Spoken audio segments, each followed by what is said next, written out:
After the events in the alley, I decided to stay in Suma's world for a while. I didn't feel right leaving her alone after that.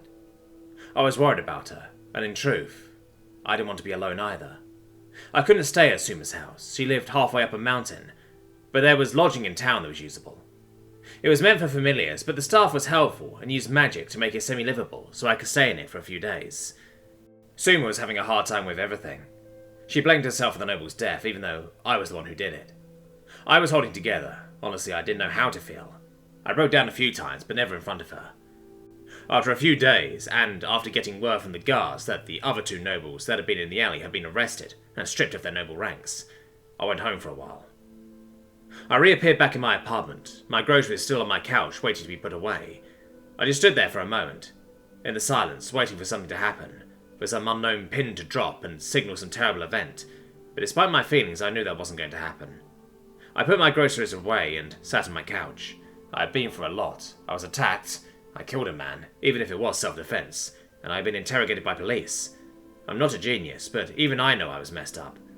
I needed someone to talk to about this. It couldn't be Suma, she's already dealing with enough.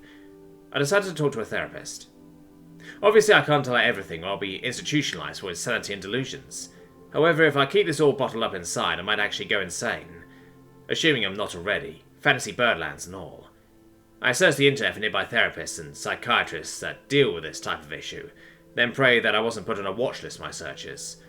Finally I found one, and luckily she had an opening for tomorrow. I called my office and took a few days off, then scheduled an appointment. I didn't sleep much that night.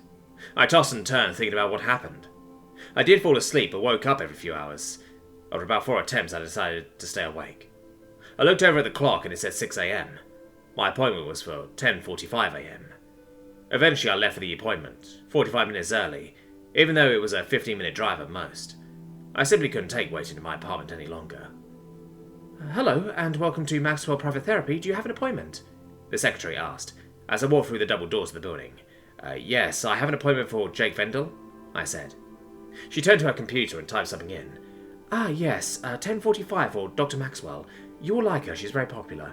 She is with another patient right now, but she'll be done soon. Please, take a seat," she said, and motioned to a waiting area with seats at a table filled with magazines. I waited for a while, but was eventually called back to see Dr. Maxwell. I was escorted down the hall to a door with a plaque that had her name on it. "Right inside," the secretary said, and went back to her desk. I knocked on her door and heard her call me in. "Hi, Dr. Maxwell, I'm Jake Vandal. You're 10:45? I said, and walked into the room. It was nice, blue walls, a couch with a few chairs, one of which she was sitting in, and a small cabinet in the corner of the room. Yes, Mr. Vandal, please take a seat," she said. I sat on the couch, but decided to stay sitting up rather than lay back like I always see in the movies. "So, Mr. Vandal, have you ever been to therapy before?" No, this is my first time," I answered. "So, normally your first session starts with what's known as an initial evaluation. So why don't we start off with a few questions so I can get a better idea of who you are and why you're here," she suggested. "That sounds good," I agreed. "So, Mr. Vandal, why don't you tell me a bit about what brought you in today?" she asked. I took a deep breath and gave my thoughts. I thought of a convincing lie before I came. I left most of the details unchanged, but I had to obviously leave out a few parts. A couple of days ago, my friend Suma and I were attacked.